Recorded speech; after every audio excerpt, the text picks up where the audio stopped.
Welcome to the Real Chili Podcast. And the Golden Eagles of Marquette University in Milwaukee are bound for the Final Four for only the third time ever.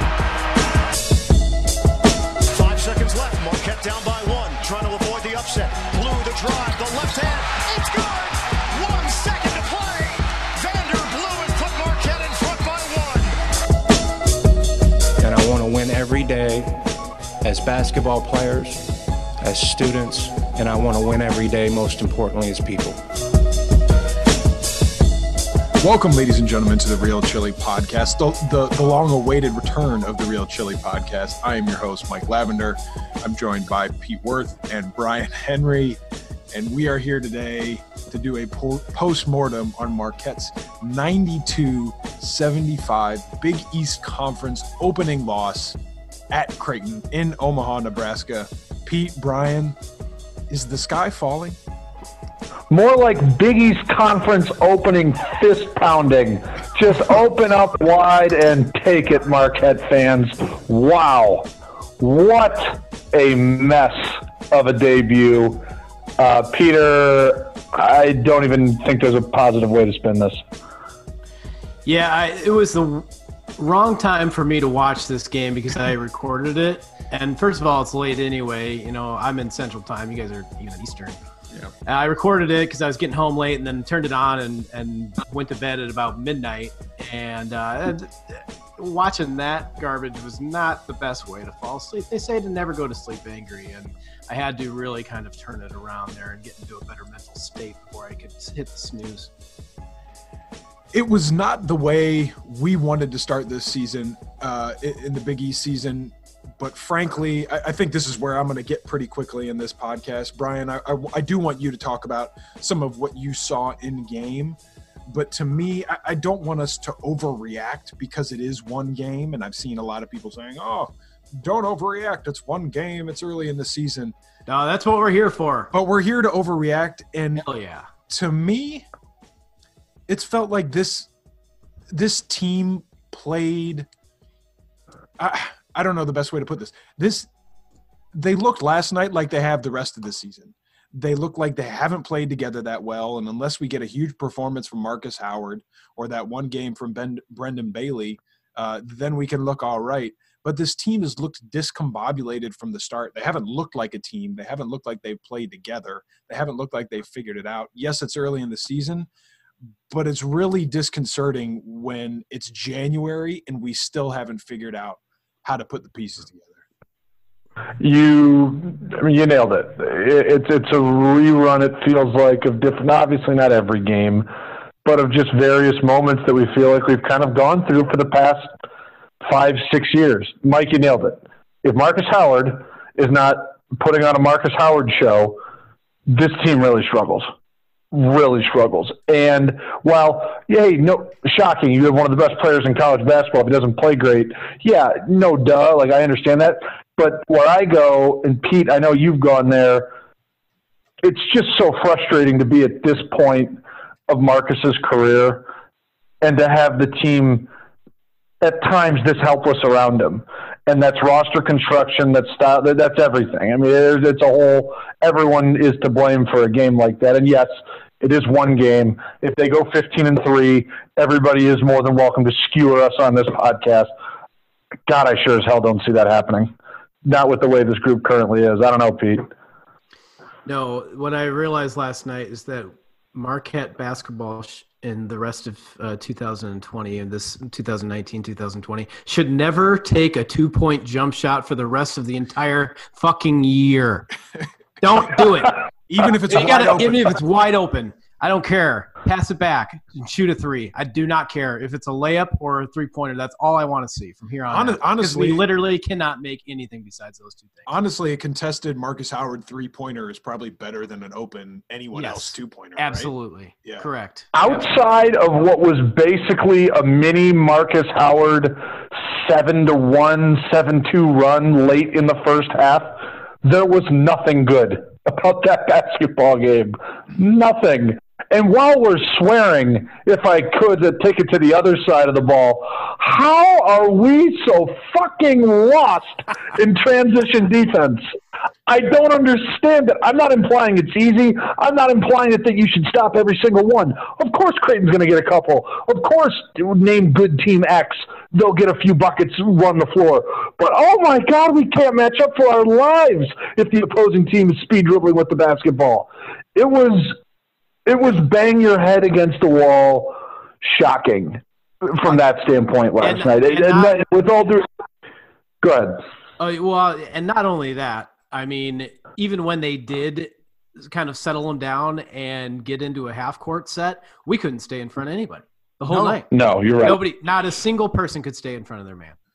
And now that's obviously credit to Creighton because they're a very good team and they have gotten better from the last couple of years. I don't remember the trio of Zagorowski, Alexander, and Ballack playing that well. But the other thing is we've beat them 4 straight times at Creighton. That absurdity of last year's amazing comeback with Sam Schauer, you know that they were thinking about that, this entire no doubt. The entire week or whatever I'm sure they had off leading up to this.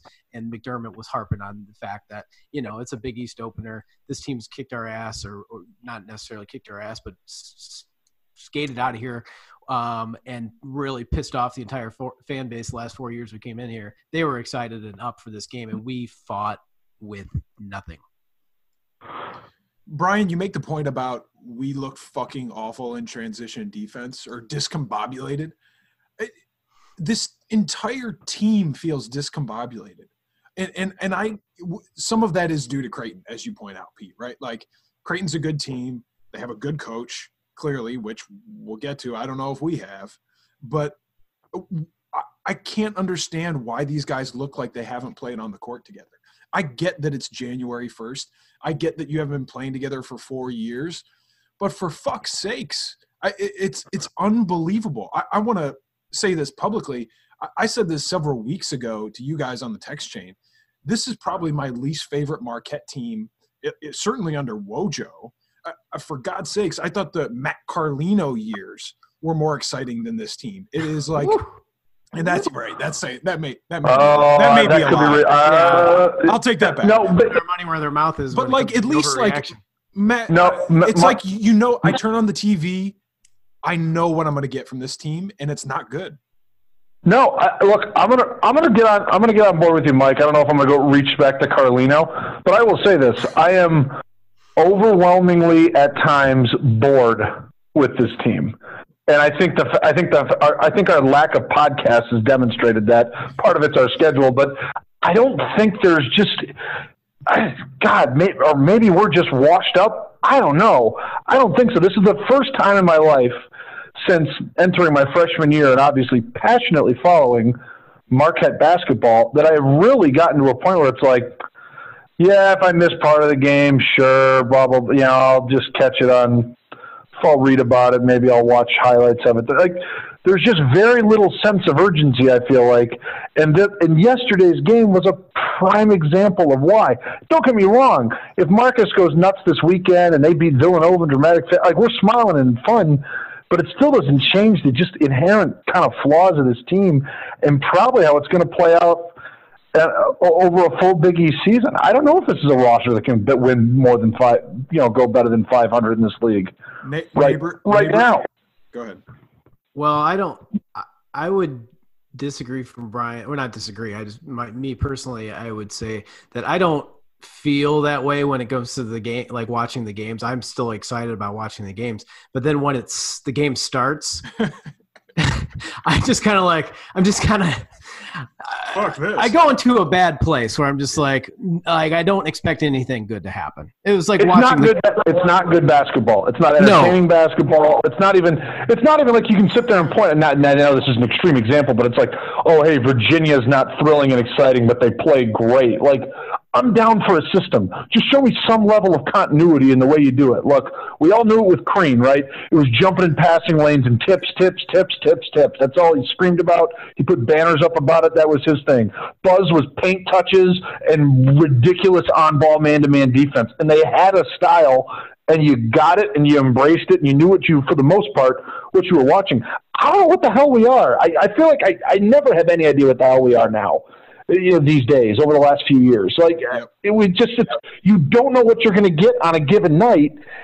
And it's the Marcus Howard show. And if the Marcus Howard show isn't in town, I don't know if we have a shot.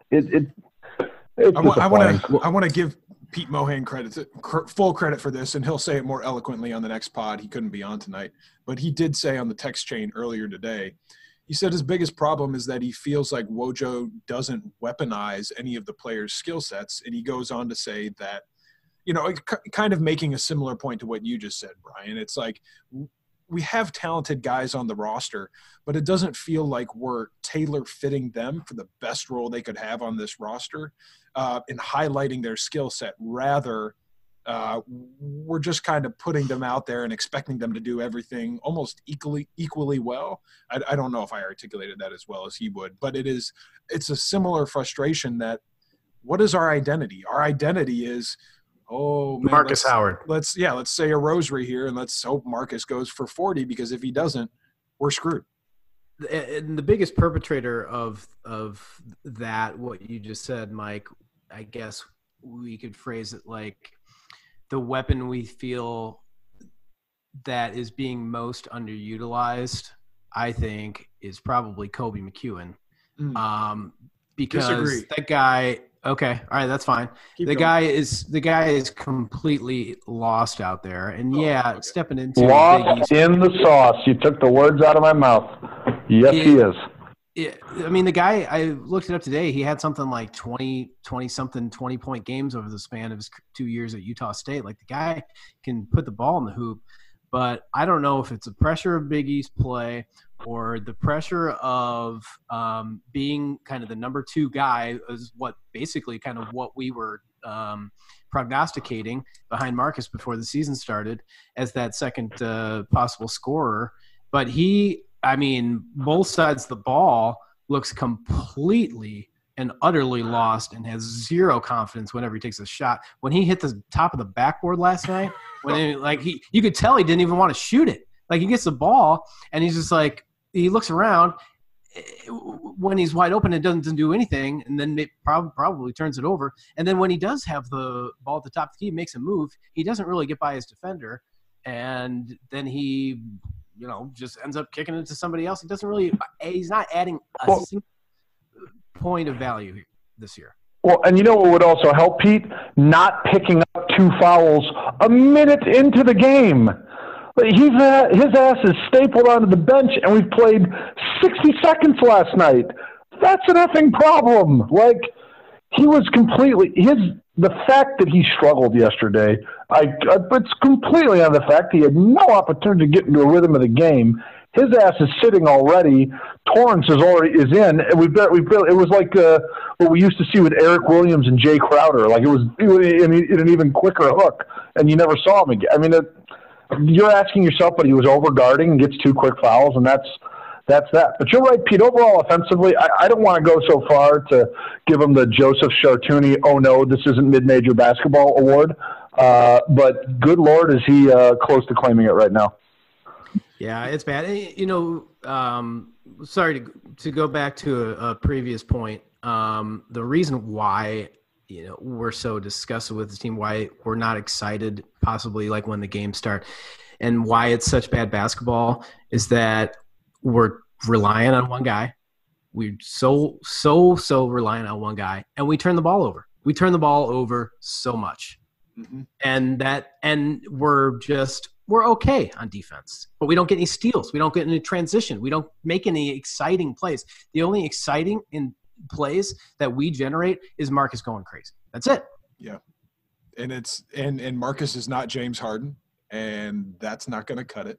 I've seen some things on Twitter today from some of, other Marquette outlets saying not being able to comprehend the outrage of some of the fan base for overreacting to this one game.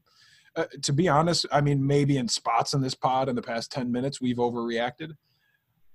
I feel this is all warranted. I feel like this has been a long time coming. And I think last night, over the past couple of weeks, I find myself closer than ever to flipping on Wojo. I've thought all day about it, of whether I was ready to flip. I don't know if I am quite there yet. I am so fucking close. I've got some data. I did some research for the past 45 minutes on other coaches that I think are comparable to Wojo, or in similar situations to the one that Wojo is in now. And it doesn't look good for Wojo concerning his future in terms of NCAA tournament wins and wins in general. But this is not what a Marquette basketball product should look like 6 years in. It's simply not. Yes, you have up and down seasons, but the ultimate product, the ultimate success of team cohesion, unique play, consistent play, NCAA tournament wins, it's just not there for me. And I think the gnashing of teeth, I think being upset with the coach, I think is perfectly acceptable, and I think it's about fucking time. Mike, let me add on to what you just said and try to quantify the general, what seems like somewhat level of outrage amongst the fan base. And yeah, in the microcosm of looking at a single basketball season, yes, it's an overreaction. It's one game. It was a road game against a good conference opponent. You get beat sometimes. But the reaction last night was because of what you just laid out.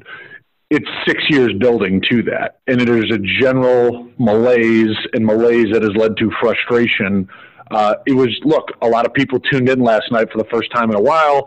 Most people are, they're not carving out times to see Savannah State and, Presbyterian when it comes to the non-conference games, right? They're tuning into that Kansas State game. They tune into Wisconsin, and hey, here comes the Big Ten game against Purdue. But here comes Big East play, right? So, however many games people had seen, and you kind of come in and lay an egg like that, it provokes that kind of reaction, considering where we've been the last few years. And Pete Worth, I think you said it last night, or it might have been Mohan. This is where I'm at. You're halfway through the final season of a generational talent who is the leading scorer in the history of your program, and a pretty great kid and a hell of a basketball player. And it doesn't feel like we're a day closer to winning an NCAA tournament game or having a chance to do anything at the end of the year. You're just hoping to make it at this point. Am I wrong in thinking that? No, you cannot. Last night sealed it for me. You cannot convince me that we will do anything else besides be a 8, 9, or 10 seed and lose in the first round or possibly the second round. But that's as far as this team can go, in my opinion. And I don't think that's changing anytime soon. And on the point of we're halfway through the senior season of a generational college basketball player for this program. I mean, for real.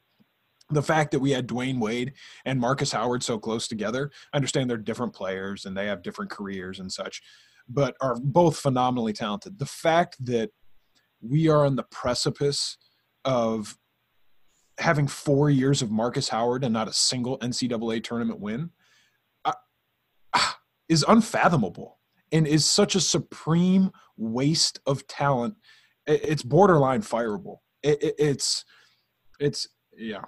I can't. I have no other adjectives. Okay. I'm going to go in the opposite direction of you guys a little bit on this, because this is not, and now hear me out, this is not the team that Wojo expected to have this year. And that's because the two Hauser brothers left. And I will continue to bring this up. I have no fear of bringing it up. And I understand the counterpoint that I can see you're going to make is that, well, you would say that that's Wojo's fault that they left.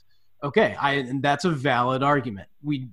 Will we ever really know if it was more on the Hausers or more on Wojo? I don't really know.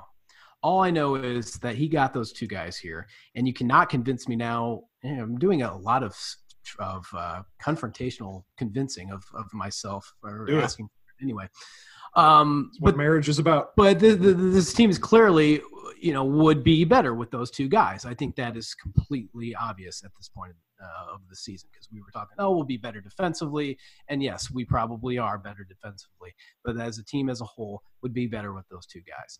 Now, he has a great recruiting class coming in. And the way that the team is constructed, now this is a little bit of a hot take. I love Marcus Howard. I love what he's done for Marquette basketball and Marquette program. I am obviously looking forward to, this last, 15 games or whatever the season, or 20 games. I'm going to be a little excited and happy when he's gone. Yeah, I hear that. Because it's another challenge for Wojo that he doesn't have No doubt on Marcus. He's got a great recruiting class coming in. It's going to have to be more of a team style game. I mean, it will just have to be. As a longtime basketball fan, as we all are, I've seen it so much, especially in college basketball, where you get the one generational talent, like Ben Simmons comes to mind, Andrew Wiggins, these teams that end up, with one really, really, really good player, superstar, All-American player, but they don't have enough talent around them, and they just flop because that's not the college game. And it's not the game in general, really. And so as much as I have loved Marcus Howard his whole career here, I am looking forward to next season and seeing basically the Marquette program flipped upside down and seeing where we go from there. Here's the headline on MU Scoop tomorrow when everybody listens to this. Real Chili Pod wants Marcus Howard out of Marquette. Yeah, right. No, but way to go, Pete. I hear what you're saying, Pete, particularly on the Hauser point of, we don't ultimately know if it was Wojo's fault. I guess and I agree with that. I don't know. We have no inside information. But what bothers me is not from you or anyone in particular, but when do we stop making excuses? There's always an excuse that can be made. Oh, they played Sindarius Thornwell and he made to the league, and that was a really great defense against South Carolina. Oh, they didn't have the right matchup in this game. Oh, we can't blame Wojo for the Hausers thing. At what point do those things become accountable to the head coach and they add up to something bigger than those individual circumstances? That's what I'm trying to get at, is that, so that is where I think some of the fan base is like, hey, they're always willing to err on the side of excuse. And I guess I'm just never zipped a bag before. Bubbles playing Sonic the Hedgehog in the background. Jeez. And I guess I'm just saying I'm at the tipping point where I'm getting close to giving out excuses. But yeah, that's fair. That's totally fair. Yeah. What about you, Brian? By no means. I don't think anybody's walking around just screaming like support the head coach. We have to give him. Why are you not being? I think anybody. I'm sure everybody over at the Al McGuire Center. Look, they're not. Of course, I'm not going to say it publicly, but trust me, they're all frustrated. I'm sure there's not a single person in that building that doesn't wish they were performing better right now, and that goes for the coaching staff, assistants, players, everyone in support and around it. And trust me, look, college athletic directors that are halfway worth a grain of salt. They've all got the list in their drawer, and trust me, they're talking about it. I mean, you're maybe not open, but trust me, it's thought. And okay, if this doesn't pan out this way, what are we going to do? Hopefully, this is just you look back and go, look, you know what? It was a frustrating loss. It had been a lot built up to it. When we go 12-6 in league play, we'll all laugh at ourselves and go, God, that's why we're idiots and those guys are pros. And I constantly go back to that myself. Like we're a bunch of jags sitting on here, commenting on that. I didn't play college basketball or in the NBA, neither did any of you. For us to sit here and say, God, Wojo could really work on their, defensive philosophy. When it comes down to it, you might know a little bit about those guys are pros. The guy, he knows they know what they're doing. They're objectively, I think, halfway decent basketball coaches, but they're not getting. For whatever reason it is, roster construction, the way they're coached, they're not getting the results. And that's kind of been the story, and it's funny. I bring it up relentlessly. Whatever that date was in February after they spanked Providence last year and we seemed to have the conference in the bag and we were all smiling and laughing to ourselves. And I'm just like, does that not feel like that was a million years ago now? I'm like, we had the league sewed up. We were going to be a top 4 seed, maybe a 3 seed if we got a good run in the tournament. And then you lose 6 or 7, and now we're here today, and we're like, I don't know if the coach is going to be here after the year. It's like, Jesus, life comes at you fast. Like, man, who knows? I agree. We're a bunch of jagoffs in our basements. At least I'm in my basement right now. But it's It's got a lot of windows, so it's not like a traditional in your mom's basement. But we're jag-offs, not jagging-offs. And the coaches are the experts, and of course they have a million more years of experience and knowledge that we'll never have. But that's not the point. The point is we can judge these things somewhat objectively and try to hold them to the standards that we believe Marquette should be held to. And frankly, you know, when Wojo gets up there on a press conference and says, you know, people just don't know how hard this is to win. They just don't get it outside the program or outside the sport. Maybe I don't get it from his perspective, but I sure as hell know what the standard of success should look like at Marquette. And it's not what it's been this year, and it's not what it's been over Wojo's era. So that is what I do know, and I think if there aren't people saying those types of things, then we lose a little bit. I want to make this point because I spent 45 minutes researching it. It'll be quick.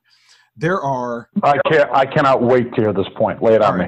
There are, of the top four conferences currently, according to Ken Palm, in the country, so it's Big 10, Big 12, Big East, and ACC.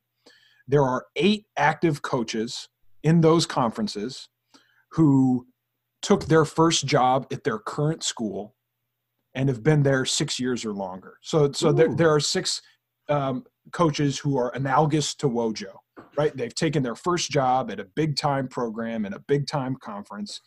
And so I looked at – I only had time to look at a couple of things.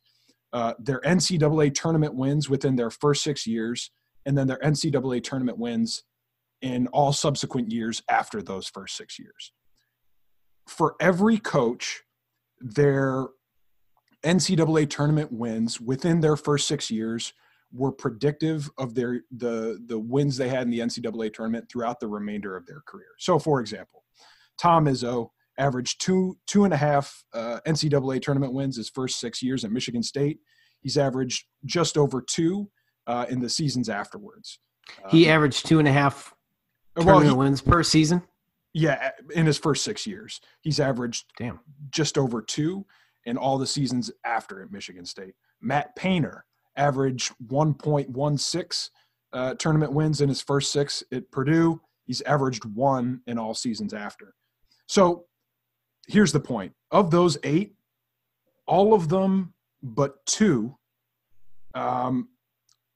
everybody has regressed, right? So like Izzo's wins, the NCAA tournament wins in your first year are predictive of how you're going to do in the rest of your career at that school based on this sample size, except for 2. Scott Drew at Baylor, who had 0 tournament wins in his first 6 years and has gone on to have average 1.1 tournament wins in all his other years at Baylor, and Jim Boeheim, who averaged just under 1 tournament win in his first 6 years and made a huge leap after that.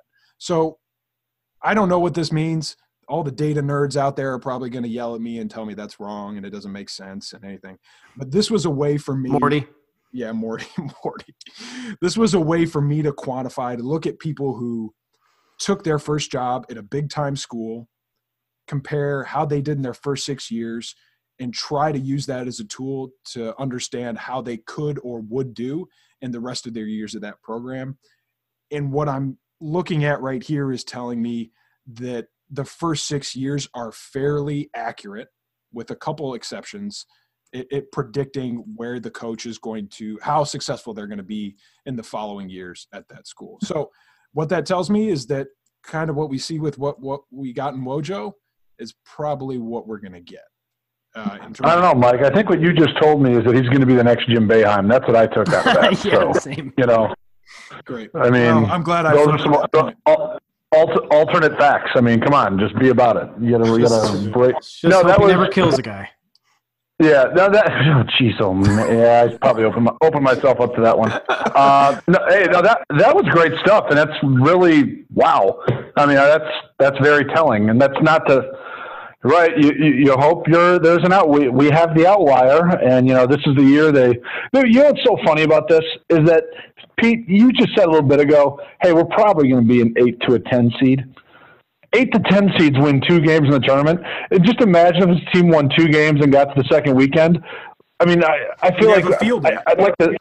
I'd like to think we're all smart enough to be like, yeah, but there's some structural problems. But there's the other half of me, I'm like, I'll be too drunk to know the difference. I'll just be like, woo-hoo, this is great. Like, and then you just flush it all, and you're like, yeah, we got our guy because we won 2 effing games on one weekend. It doesn't change the – so that's what's so crazy about this sport is that we so overvalue, the NCAA. I feel like we've done a better job on this podcast of not getting too – like, hey, you get beat – you got beat by a first-round NBA talent. Probably should have gotten beat, but felt worse in the moment. But in the grand scheme, it's one game, right? So who knows? But it is funny if they can just get themselves in. He gives himself a chance. You can kind of erase all whatever the bad feelings are just by a nice showing over one weekend in March.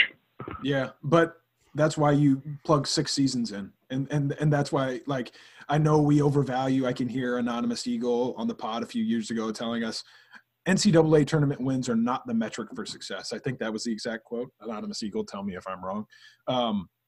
But that just flies so in the face of logic to me, because if your goal is to win NCAA tournament games and ultimately a championship, that has to be a metric. And yes, you can't look at it in a given year and say, no, success or not success. But over time, that's what it is. And over time, wins in the NCAA tournament in your first 6 years appear to be somewhat indicative of how you'll do the rest of your career. So Scott Drew or bust for us. Yeah.